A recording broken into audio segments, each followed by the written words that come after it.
the analysis on the US CAD. Where is it? Here again, looking at forextradingasia.com, the economic calendar is there.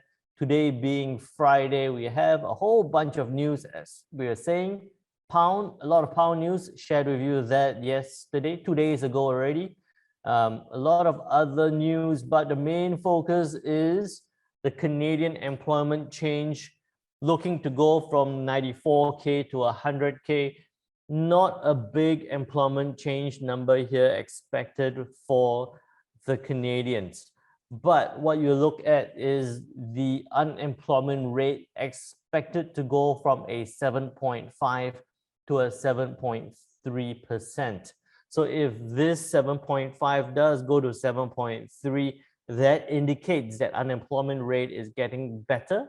It indicates that maybe more people are going to work.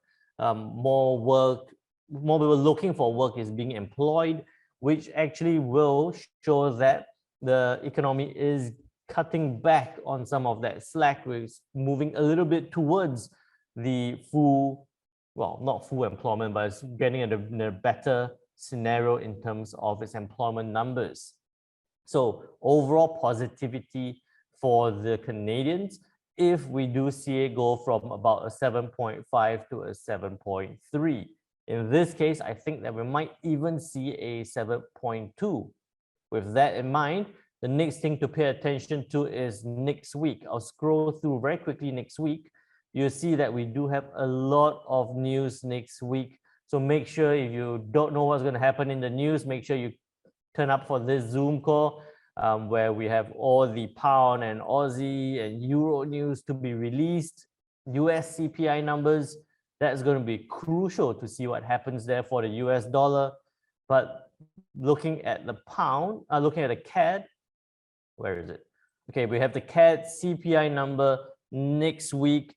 CPI looking to go from a 0.6 to a 0.3% month on month. So we're looking at a possible drop in CPI numbers, in inflationary numbers, year on year, looking to go from a 3.7 to a 3.4%. So turning back a little bit, economy slowing down a little bit, possibly catching back up. So, you know, it was going very well before, now tuning back a little bit. So all that put together, what you should be looking out for in the charts here, US CAD on the H4 time frame. This big shoot up was because of the Bank of Canada news. It's tested at 1.2747 level before retracing back down now towards that 1.2613.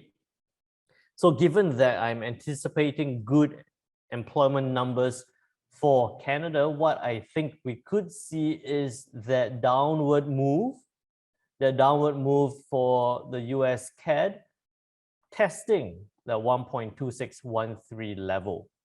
Okay, testing that 1.2613 level. What you should be looking for is possible selling opportunities below this point. So I'll move this line down and say you could be looking for selling opportunities below this 1.2613. For example, to sell at 1.2595, stop loss 30 pips, take profit level towards this week's starting point or last week's low at about 90 pips. So you're risking 30 to make 90. This would be a 1:3 risk reward ratio towards the downside, looking to sell when it breaks 1.2613.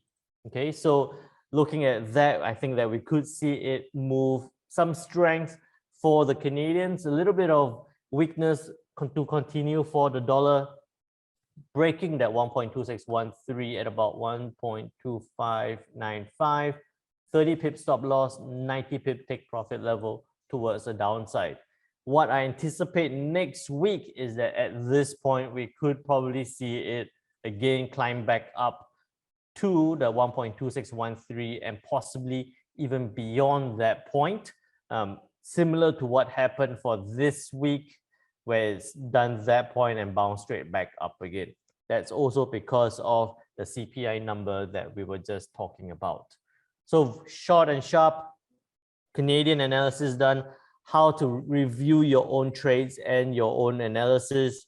If you have any questions, Traders Club members, make sure you ask them in the club platform. I'm seeing a lot more activity there, so super happy about that. With that, I'll pass it back to you, Scott.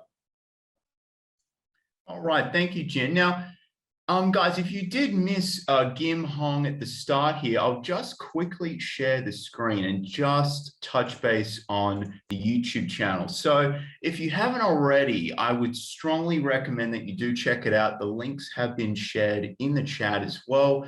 So let's say you're looking as a beginner to learn. I would say your first point of call would be the 4-day Forex Kickstarter course.